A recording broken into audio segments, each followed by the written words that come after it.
Aravind herbal நிறுவனத்தில் சித்தா வகுப்பில் சொல்லிக் கொடுத்த தாலிசாதி சூரணம் செய்முறையை இப்போ பார்க்கலாம். தாலிசா பத்திரி, மிளகு, அரிசி திப்பிலி, ஏலம், மூங்கிலுப்பு, லவங்கப்பட்டை, சர்க்கரை ஸ்க்ரீனில் அளவுகளில் எடுத்துக்கணும்.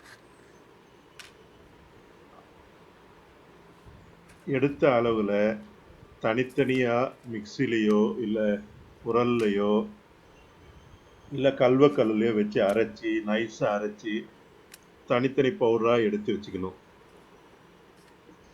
இதில்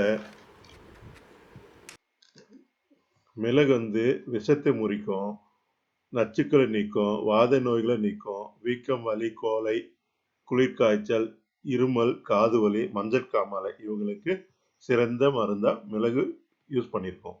அப்புறமா சுக்கு பார்த்தீங்கன்னா பசியை தூண்டும், வாயு வெளியேற்றும், சுறுசுறுப்பை உண்டாக்கும், உடல் வலியை குறைக்கும். அப்புறமா அரிசி திப்பிலி உள்ள மருத்துவ குணம் என்னன்னா வெப்பத்தை உண்டாக்கும், கோலை அகற்றும், நீர்க்கோவை, வயிற்றுப்பெருமல், வெள்ளைப்படுதல், தாது புஷ்டி, தொண்டை கம்மல் போன்றவற்றை போக்கும். ஏலம் பார்த்தீங்கன்னா ஏலம்ன்றது ஏலக்காய். இது வாய் தொண்டை புண்களை சரி செய்கிறது, நீர் சுருக்க சரி செய்யுது, வாந்தி, வயிற்றுப்போக்கு, வாய் துர்நாற்றம், வயிற்பெருமலை சரி செய்கிறது, பித்தத்தை சரி செய்யுது. லவங்கப்பட்டை எடுத்துக்கிட்டா இதுல சின்னமிக் ஆசிட் இருக்கு. இது அகற்றுவாய், துவர்ப்பி, ஆண்மை பெருக்கி, காம பெருக்கி, குளிர்ச்சியை உண்டாக்கும். சீனி சீனியோ இல்லை சர்க்கரையோ தேவையான விருப்பப்பட்டா சேர்த்துக்கலாம். இல்லைன்னா சர்க்கரை, பனங்கள் கண்டு, வெல்லம் அது மாதிரி தேவையானதை சேர்த்துக்கலாம்.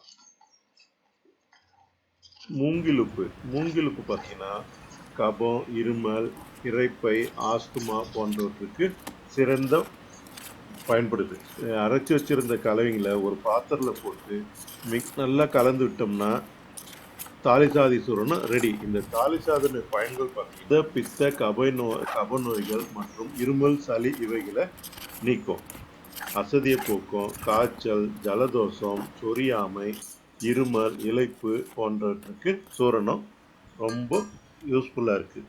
காலையிலையும் இரவுலையும் ஒரு 2 கிராம் அளவு எடுத்து தேனில் கலந்து சாப்பிட்டிங்கன்னா மேலே சொன்ன நோய்கள்ல இருந்து விடுபடலாம்.